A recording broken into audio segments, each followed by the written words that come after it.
मैं page number 148 पे था, religious format in north India, और ये भी शायद करा ही दिया था, देखता हूँ। New stands in the fabric Islamic tradition, ये वाला मैंने चैप्टर सेकंड में आप लोग को यहाँ तक कल कराया था। New strategic in the fabric Islamic tradition. मैंने आपको बताया कि कपड़े का जो पहनावा था, जो मुस्लिम यहाँ इंडिया में आए, और आप वो कह सकते हो जो उनका क्लोथिंग सेंस था, उसके आधार पे वो हमारे समाज से बिल्कुल अलग दिखते थे, उनका कल्चर अलग दिखता है। ठीक है, इसमें आप कह सकते हो कि इसमें, जैसा कि मैंने आप लोग को मैप बना करके भी बताया था कि किस तरह जो अरेबियन पेनिसुला था, ठीक है, अरब प्रायद्वीप जो था, वो यूरोप और भारत के बीच की कड़ी, एक ब्रिज की तरह था, पुल के जैसे। ठीक है, तो अरब लोग तो यहाँ पर सबसे पहले 1724 में 724 में मोहम्मद बिन कासिम आया था, ये सब आपको पता है अरब किस तरह है। उसके बाद सेंट्रल एशिया में जितने भी थे, और सबसे लास्ट में तुर्क लोग भी आए, और तुर्क लोग के आने के बाद गुलाम डायनेस्टी, या आप समझ सकते हैं कि जो स्लेव डायनेस्टी की स्टेबलाइजेशन इंडिया में, ये तो हमें पता है। ठीक है, तो इस तरह से जो बाहर से जितने भी लोग आए, वो अरेबियन ट्रेडर्स हो, अरब के कोई भी इन्वेडर या आक्रांता हो, ठीक है, जो आक्रमणकारी, ठीक है, या तुर्क आक्रमणकारी, जो तुर्क इन्वेडर्स थे, वो इन सबों ने भारत में एक नए तरह के ट्रेडिशन को या एक नए तरह के रिलीजन को लेकर के आए, जो कि इस्लाम। मैंने कल आप लोग को उलेमा बता दिया था। ठीक है, और मैं आपको सरिया के बारे में बताता हूँ। देखिए, उलेमा और सरिया दोनों ही बहुत ज्यादा इंपॉर्टेंट है आपके पेपर के लिए।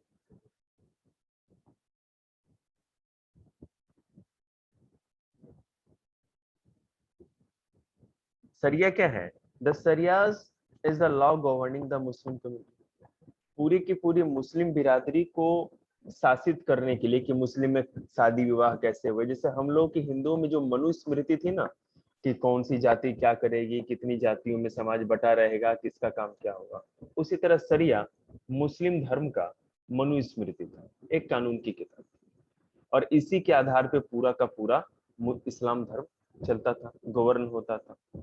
It is based on the Quran and the Hadith, traditions of the Prophet, including a record of his remembered words and deeds. Mohammad साहब की जो भी ट्रेडिशंस थी, मोहम्मद साहब जो थे इस्लाम धर्म में, जिन्होंने इस्लाम धर्म की स्थापना की थी, ठीक है, उन्होंने कैसा जीवन बिताया, वो किन चीजों में बिलीव करते थे, ठीक है, उनकी सोच क्या थी, उसी को इस पूरे के पूरे सरिया में इंक्लूड किया गया, और उनके द्वारा के बताए गए रास्तों को ही किया गया। ठीक है, with the expansion of Islamic rule outside Arabia in areas where customs and tradition were different, कियास, रीजनिंग बाय एनालॉजी एंड इज्मा, consensus of the community were recognized as two other sources of legislation.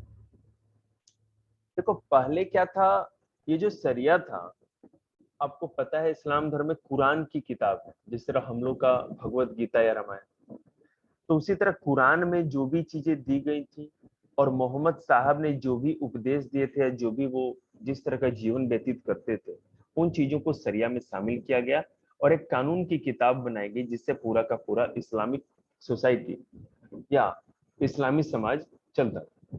आगे जाकर के ये लोग जिन्होंने इस्लाम धर्म को अपनाया था, या जो इस्लाम धर्म को अपनाने वाले जितने भी रूलर्स थे, राजा थे, ठीक है, वो अरब के बाहर गए। ठीक है, आपको पता है अरब से बाहर गए तो हर जितने भी ये इस्लाम को मानने वाले थे, अपने धर्म को भी बाहर ले गए, और जबरदस्ती आपको पता है धर्म परिवर्तन भी कराते थे, और उस ट्रेडिशन को ले गए। तो आगे जाकर के सरिया तो पहले था, लेकिन आगे जाके जिस तरह से इस्लाम का एक्सपेंशन हुआ, विस्तार हुआ, तो इसमें और भी चीजों को इंक्लूड करने की जरूरत है, कि कानून में और विस्तार किया जाए, और चीजों को जोड़ा जाए। जैसे आपने कॉन्स्टिट्यूशन इंडिया का देखा है ना, हर समय कुछ ना कुछ चीजें और नई नई चीजों को ऐड करना ही पड़ता है।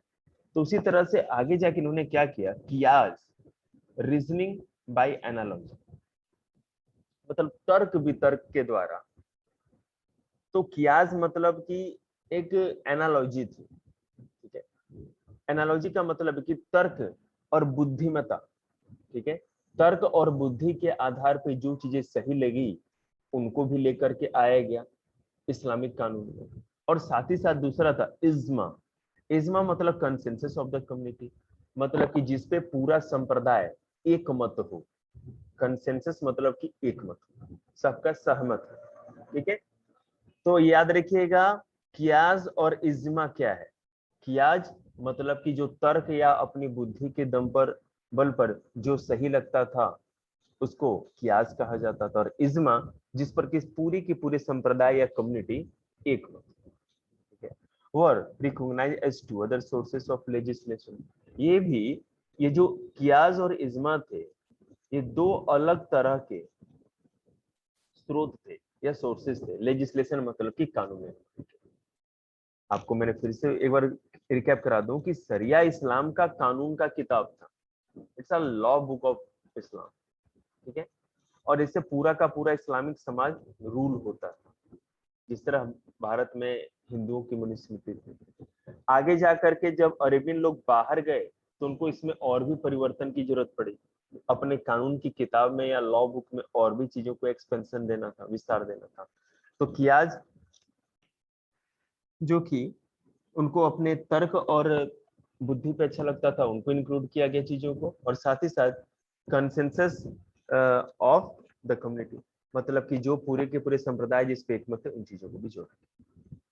Thus, the Sharias evolved from the Quran's Hadith, Qiyas and Ijma। तो हम ये कह सकते हैं कि जो पूरा का पूरा शरिया कानून का किताब था, इसका सोर्स क्या था, किससे निकला था? एक तो कुरान, हदीस, कियास और इज्मा, ये चार चीज सोर्सेस ऑफ शरिया। आगे faith of rulers and subjects, ये मैंने आपको बता ही दिया था। 711 में मोहम्मद बिन कासिम आया था, मैंने 724 आपको बताया था। और विश्वास रखिए बहुत सारे बुक में अलग अलग डेट्स होते हैं, इसमें बहुत कंट्रोवर्सी है, लेकिन आप लोग 711 ही लिखिएगा क्योंकि एनसीईआरटी में यही देते हैं।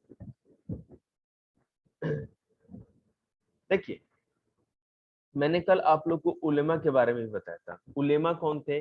जो सरिया जो इस्लामिक कानून था, इस्लामिक लॉ था, उसको डिफाइन करते थे। इनका काम क्या क्या था इस बॉक्स में मैंने आपको बताया ही था। इस्लामिक स्टडी करते थे, धर्म की शिक्षा देते थे, ठीक है, और एक तरह से जज का भी काम करते थे। सरिया उनका कॉन्स्टिट्यूशन या कानून था, आईपीसी था, जो भी सब कर सकते हैं। और जो भी सरिया के खिलाफ काम करता था उसको उलेमा सजा सुनाते थे। It is in this context that the category of the zimmi, meaning protected, derived from the Arabic word zimma, protection, developed for people who followed revealed scriptures such as the Jews and Christians, okay, and lived under Muslim rulership। अब देखिए जिम्मी कौन थे, ध्यान दीजिएगा। जिम्मी वो लोग थे जो इस्लाम धर्म को नहीं अपनाते, ठीक है, जो कि इस्लाम धर्म, उनका धर्म इस्लाम नहीं था, लेकिन रहते कहाँ थे? एक मुस्लिम रूलर या इस मुस्लिम राजा के अंडर शासनकाल, ठीक है। तो मुस्लिम राजा के शासन में रहते थे और इस्लाम धर्म को भी नहीं अपनाते थे, उनको जिम्मी कहा जाता था। सबसे पहले जिम्मी एक अरेबियन वर्ड से जिम्मा से निकल के बना है, जिसको कहते हैं प्रोटेक्शन। तो जिम्मी कौन लोग थे? प्रोटेक्टेड मतलब सुरक्षित लोग थे, जिनको सुरक्षा कौन देता था? इस्लामिक राजा देता था। और ये कौन थे? ज्यूस मतलब कि यहूदी, और क्रिश्चियन मतलब कि ईसाई, ये दोनों लोगों को करते थे। They paid a tax called जजिया and gain the right to be protected by Muslim. अब जजिया भी बहुत इंपॉर्टेंट है, जो मैं सर्कल कर रहा हूं हिमांशी आप भी कर लेना, जो भी दीपांशी। उलेमा क्या था आपको समझ में आ गया होगा, सरिया क्या था आपको समझ में आ गया होगा, जिम्मी क्या था आपको समझ में आ गया होगा। अब जजिया क्या था? अब मान लो कोई मुस्लिम राजा है, ठीक है, कोई जरूरी तो नहीं कि उसके राज्य में सारे के सारे मुस्लिम लोग ही हो, हिंदू भी हो सकते हैं। मुस्लिम धर्म को अपना कि ना अपनाने वाले लोग हो सकते हैं, गैर मुस्लिम जिसको कहते हैं, नॉन मुस्लिम। तो वो लोग जो एक इस्लामिक कंट्री में रहते थे, ठीक है, या मान लीजिए कि किसी ऐसे रूलर के शासन काल में रहते थे जो कि इस्लामिक था, इस्लाम धर्म को अपनाता था, मुसलमान था, और उसके अगर राज्य में मान लो जो दूसरे कम्युनिटी के जितने भी लोग थे वो अपने को प्रोटेक्शन दिलवाने के लिए या अपनी सुरक्षा के लिए जजिया टैक्स देते थे। कहने का मतलब है, इस्लामिक रूलर कहता था कि आप इस्लाम धर्म नहीं अपनाते, लेकिन मेरी ही तो प्रजा हो, क्योंकि मैं ही तो आपको प्रोटेक्शन दे रहा हूँ। तो जो इस्लाम धर्म अपनाता है उसके लिए तो मेरा फर्ज है, वो मेरा भाई है, ठीक है, लेकिन आप तो इस्लाम मानते नहीं, ठीक है, तो आपको उसके बदले में टैक्स देना पड़ेगा। तो नॉन मुस्लिम लोगों से जजिया टैक्स लिया जाता था, नॉन मुस्लिम या गैर मुस्लिम इस्लामिक लोगों से जजिया टैक्स लिया जाता था, और ये टैक्स कौन लेता था? एक इस्लामिक लोग। समझ में आ गया? जजिया ही बेटा, टैक्स में मान लो कि अनाज दे देते थे, या किसी भी तरह का पैसा, तो खैर कमी चलता था, अनाज हो गया, कोई जानवर हो गया, इस तरह से होता था, ठीक है। आगे, in India this status was extended to Hindus as well. और आपको पता है जब इंडिया में तुर्क और मुस्लिम शासक आए तो उन लोगों ने अब जो अरेबियन कंट्री में, जहां पर ईरान, इराक में, सऊदी अरब में ज्यूस मतलब यहूदी और कृष्ण मतलब ईसाई लोगों से ये टैक्स लिया जाता था। लेकिन भारत में आए तो गैर मुस्लिम सबसे बड़ा वर्ग कौन सा था? हिंदू था, जो इस्लाम को नहीं मानता था, यहाँ हिंदू ही लोग थे ना। तो यहाँ पर जैसे ही वो लोग आए तो हिंदुओं से भी जजिया टैक्स लेने लगे। आपको पता है अकबर ने इस टैक्स को खत्म किया था और औरंगजेब ने फिर से स्टार्ट किया था, फिरोज शाह तुगलक ने भी इसको स्टार्ट करा था। मैं भी बताऊंगा उसके बारे में, जजिया के बारे में। देखो, the Mughals came to regard themselves as emperor of not just Muslim but all the people। जैसे कि मैंने आपको बताया चैप्टर 9 में, आगे आप पढ़ेंगे तो पता चलेगा। अकबर वो राजा था, मुगल एम्पर समझ लीजिए, ये जो भी राजा थे, जिसने जजिया टैक्स को खत्म कर दिया। और नहीं तो जब से इस्लाम भारत में आया था तब से, मैंने फिरोज शाह तुगलक ने सबसे पहले लगाया था। अभी देखो मैंने आपको वहां तक आपको स्टोरी याद हो, कहां तक कि जब मोहम्मद गौरी मारा जाता है सॉल्ट रेंज में, तो यहाँ पे कुतुबुद्दीन ऐबक भारत का सुल्तान बन जाता है। तो कुतुबुद्दीन ऐबक गुलाम डायनेस्टी का था, ठीक है, स्लेव डायनेस्टी का, गुलाम वंश का। इसमें बहुत सारे राजा है। इसके खत्म होने के बाद तुगलक वंश है, ठीक है, और तुगलक वंश में, तुगलक डायनेस्टी में जो फिरोज शाह तुगलक नाम का राजा था उसने सबसे पहले जजिया टैक्स लगाया, ठीक है। और इसको बहुत सालों तक चलता रहा। तुगलक के बाद खलजी आए, खलजी के बाद सैयद आए, सैयद के बाद लोदी आए, लोदी के बाद मुगल आए, और मुगल वंश में भी जो अकबर था उसने जजिया टैक्स को खत्म किया। और एक बात और, अकबर के मरने के बाद जहांगीर, जहांगीर के बाद शाहजहां, शाहजहां के बाद औरंगजेब आया, और औरंगजेब ने फिर से जजिया टैक्स, हाँ जी, खत्म मतलब अकबर अपने आप को कहता था कि मैं केवल मुसलमानों का ही राजा नहीं हूँ, सम्राट नहीं हूँ, मैं हिंदुओं का भी। लिखा तो है यहाँ पर ना, Mughals came to regard themselves, Mughal अपने आप को कहते थे, इस बात से संबोधित करते थे कि as emperor of not just Muslim but of all people, कि हम लोग केवल मुस्लिमों के ही सम्राट नहीं है बल्कि सभी लोगों। देखिए, in fact rulers often adopted a fairly flexible policy towards their subjects। for subjects मतलब प्रजा है बेटा, याद रखिएगा, सब्जेक्ट मतलब प्रजा। For instance, several rulers gave land, endowment, and granted tax and exemption to Hindu, Jaina, Zoroastrian, Christians, and Jews religious institutions, and also expressed expect and devotion towards non-Muslim religious leaders. These grants were made by several Mughal rulers, including Akbar and Aurangzeb। देखिए, जैसा कि मैंने कहा कि जब मुगल आए, और मुगल में भी जब अकबर आया, तो उसने जजिया को खत्म कर दिया, क्योंकि वो मानता था कि वो केवल मुसलमानों का ही नहीं, बल्कि और भी कम्युनिटियों का राजा है, सब लोग उसकी प्रजा है। ठीक है, आगे उसने इतना तक ही नहीं किया, आगे जाके जो मुस्लिम एम्परर बहुत सारे हुए, उसने ना केवल जजिया टैक्स को खत्म किया, बल्कि जैन, बौद्ध, जोरोस्ट्रियन, ईसाई, यहूदी, ज्यूस, इन सभी की जो धार्मिक संस्थाएं थी, मंदिर थे, मठ थे, है ना, जो भी रिलीजियस इंस्टीट्यूशन थे या धार्मिक संस्थाएं, इनको रिस्पेक्ट भी दिया, रिस्पेक्ट भी किया, इनका सम्मान भी किया, और इनको कुछ राजसी मदद भी दिया। ठीक है ना। अब देखिए, अ चर्च इन खंबाटी, बेटा आप लोग खुद से पढ़ के देखिएगा इसमें कुछ।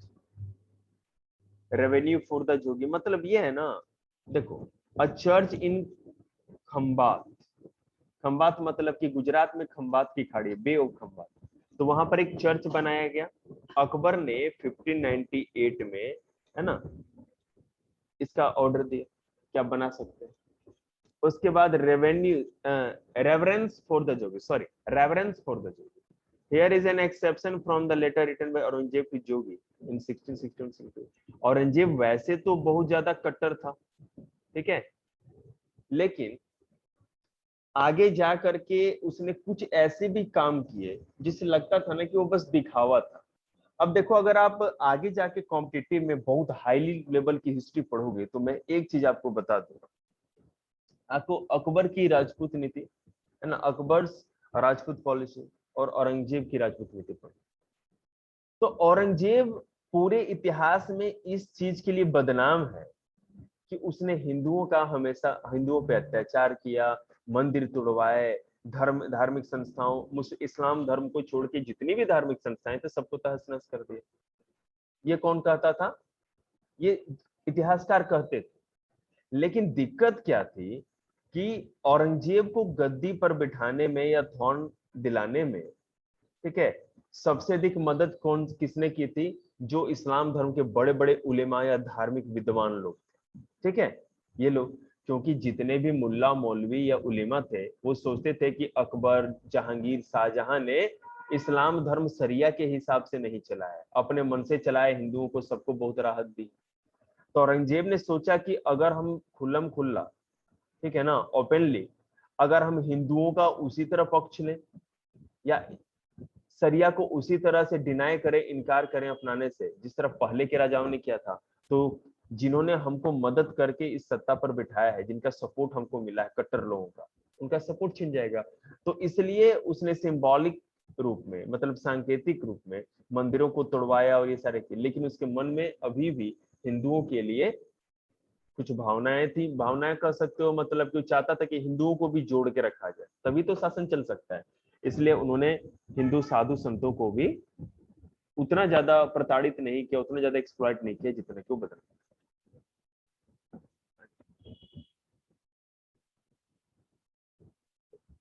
The popular practice of Islam. अब इस्लाम की ये प्रैक्टिस हुई कैसे, कैसे इस्लाम चलन में आया? चलन समझते हैं ना, जैसे जो भी ट्रेंड में चल रहा है किस तरह हुआ, देखिए क्या क्या किया गया प्रैक्टिस के लिए। The development that followed the coming of Islam were not confined to ruling elites. In fact, they permeated far and wide through the subcontinent amongst different social strata, peasants, artisans, warriors, merchants, to name a few. All those who adopted Islam accepted in principle the five pillars. ये five pillars of Islam बेटा बिल्कुल underline करिएगा, बहुत important. Of the faith that there is one God, ये पहला faith है। अल्लाह दूसरा, and prophet Mohammad is the messenger, ये आपका दूसरा हो गया। इसको है ना, शहादा कहा जाता है। ठीक है, फाइव पिलर में पहला क्या है? पिलर है that there is one God. इस्लाम में माना जाता है, पांच सिद्धांतों को माना जाता है, पांच स्तंभ हैं इस्लाम के पिलर्स। पहला कि गॉड एक है, ईश्वर एक।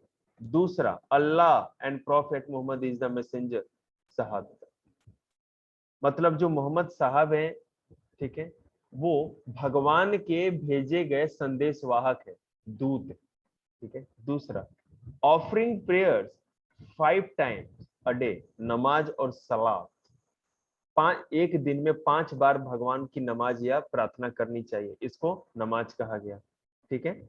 गिविंग ऑल्म्स और जकात। अब देखो बेटा, जकात के बारे में मैं आपको बता दूं। ऑल्म्स मतलब की होता है अपनी कुछ ना कुछ चढ़ावा चढ़ाना। जजिया और जकात को बिल्कुल अच्छे तरह से समझ लीजिए। जकात का मतलब ये था, यहाँ पे शायद हो भी, इस साइड में नहीं है तो मैं खुद से समझाऊंगा।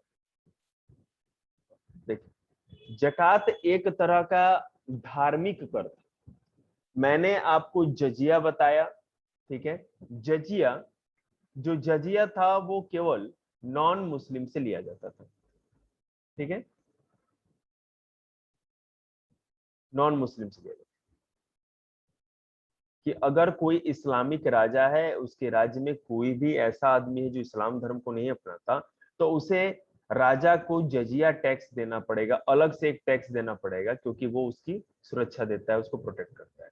अब दूसरा था जकात। एक सेकंड,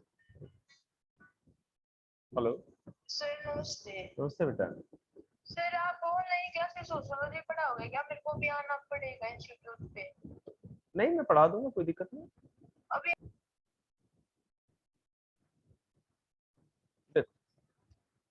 तो बेटा, मैंने आपको बताया कि जजिया जो था, नॉन मुस्लिम या गैर मुस्लिम जो थे उन जनता से लेता था, जो भी एम्परर होता था। और जो जकात था वो क्या था, एक धार्मिक कर था कि अगर आपने इस्लाम धर्म अपनाया है, आप मुस्लिम हो, तो आपको राजा को एक टैक्स देना होगा जो जकात था। और ये टैक्स किस लिए था? ताकि धर्म से संबंधित काम किए जा सके। बात समझ में आ गया? तो जजिया और जकात बिल्कुल आएगा आपके पेपर में। ये तो मैंने इतना इंपॉर्टेंट चीज है कि आप सोच भी नहीं सकते, जितना मैंने टर्म ये सर्कल किए हैं आप लोग को नोट्स में लिखने हैं, ठीक है। तो 5 पिलर क्या थे? पहला कि ईश्वर एक है, दूसरा जो अल्लाह है या प्रॉफेट मोहम्मद भगवान के मैसेंजर हैं, ठीक है। शहादत लिखा होगा, शहादा, तो आपको पता लगाना होगा क्या है। Offering prayers 5 times a day, 5 time की जो पढ़ते हैं, प्रेइंग करते हैं, उसको नमाज कहा जाता था। गिविंग ऑल्म्स और जकात, जकात मतलब कि धर्म के नाम पे कर या टैक्स देना है। और fasting during a month of Ramzan, इसको सौम कहते थे, ठीक है। रमजान के महीने में व्रत रखना, इसको सौम, SAWM का। हाँ जी, बताएंगे, बताएंगे इसके बारे में, मैं आपको बता दूंगा इसके बारे में, तो बहुत कुछ पता है। देखिए, आज इसी को आगे और बढ़ाते हैं। दीपांशी, तुम्हें क्लास कितने बजे से लेना है?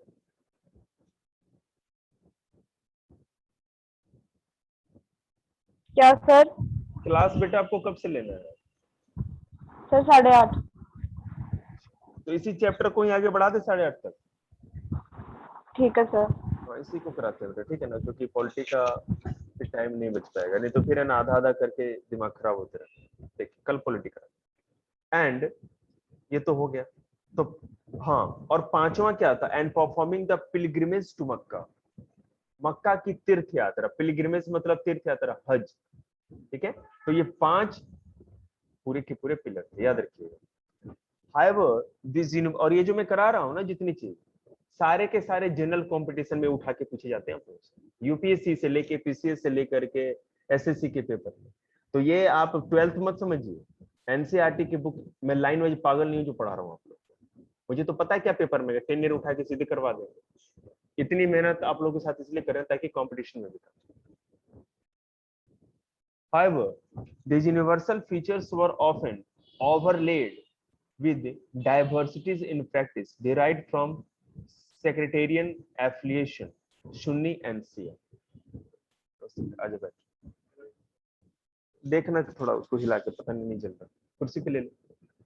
अब देखिए, आगे जाके जो पूरा का पूरा इस्लाम था वो 2 हिस्सों में बट गया, शिया और सुन्नी। ये क्या था, ये भी ध्यान दीजिए, ये यूपीएससी के पेपर में आ चुका है, सी और सुन्नी के बीच में।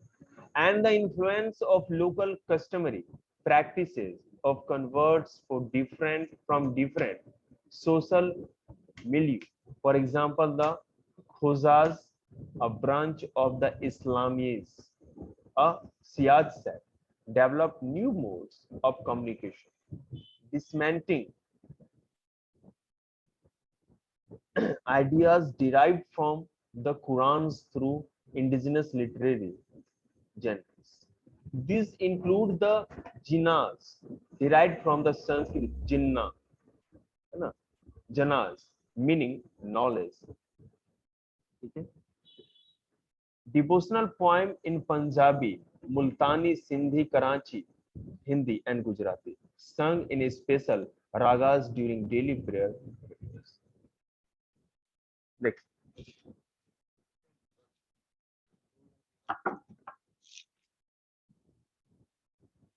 मुझे तो याद भी नहीं किससे दिया। Next. तो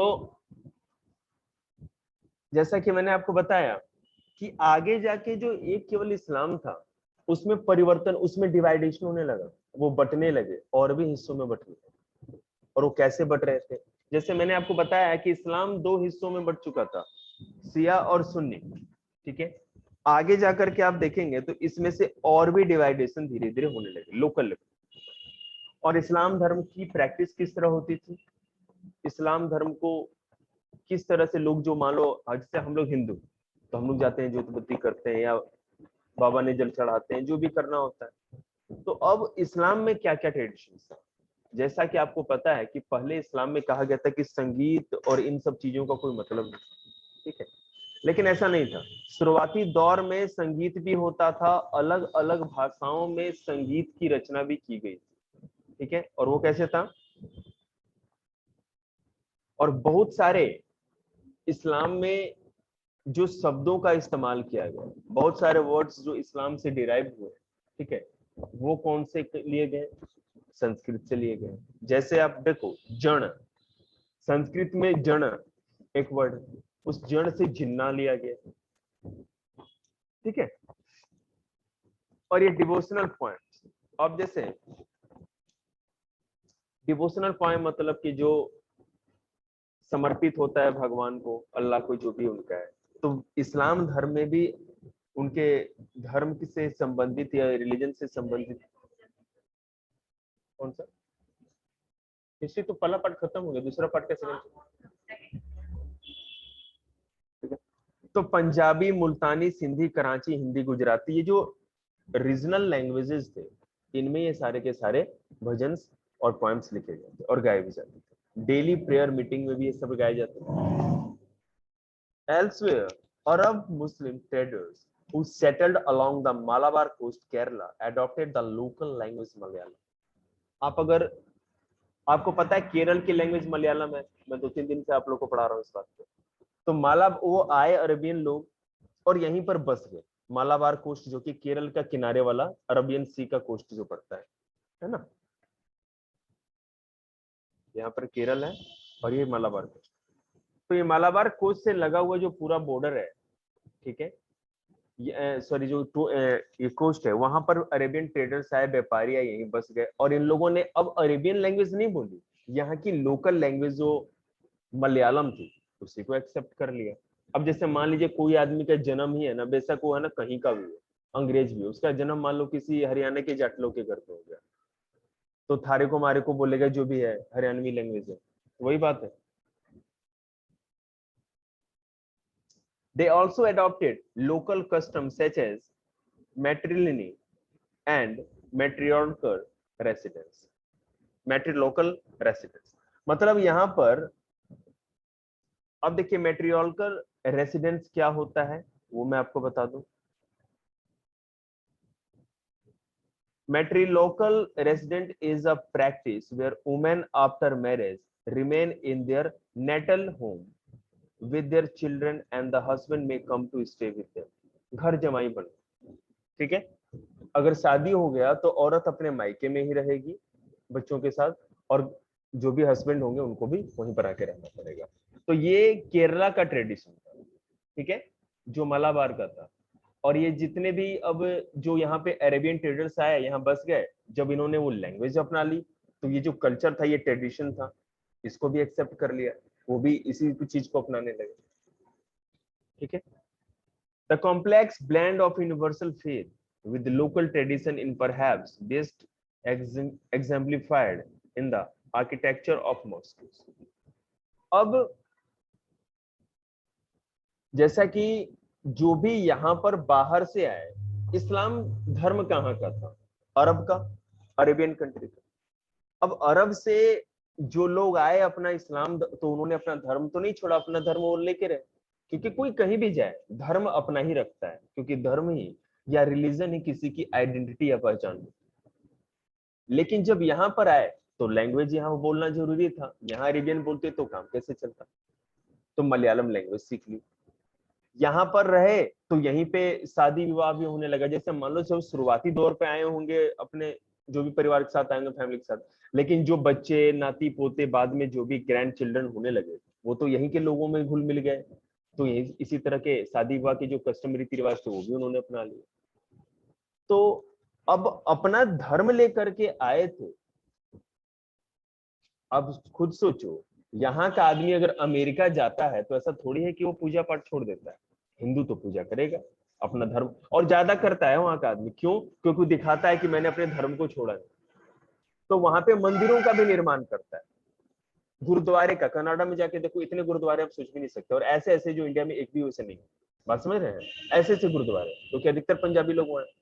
तो जो अरेबियन लोग यहाँ पर आए, उन्होंने अपने लिए इबादत के लिए मस्जिद भी बनाया, ठीक है। लेकिन जो मस्जिद बनी, ठीक है ना, जो मॉस्क्यू बना, उस पे भी इंडियन कल्चर या इंडियन आर्किटेक्चर स्थापत्य की छाप दिखती है, ठीक है। और वो क्या था, ये तुम्हारे पेपर में कि जो अरेबियन लोग यहाँ पर आए, इस्लामिक मॉस्क्यू जो बनाया, तो उस पे भारतीय स्थापत्य या इंडियन आर्किटेक्चर का क्या इन्फ्लुएंस पड़ता है, क्या प्रभाव दिखता है? देखिए, आपको इस पिक्चर में दिख रहा होगा, आपको पता है, एक समय दिखा दूं,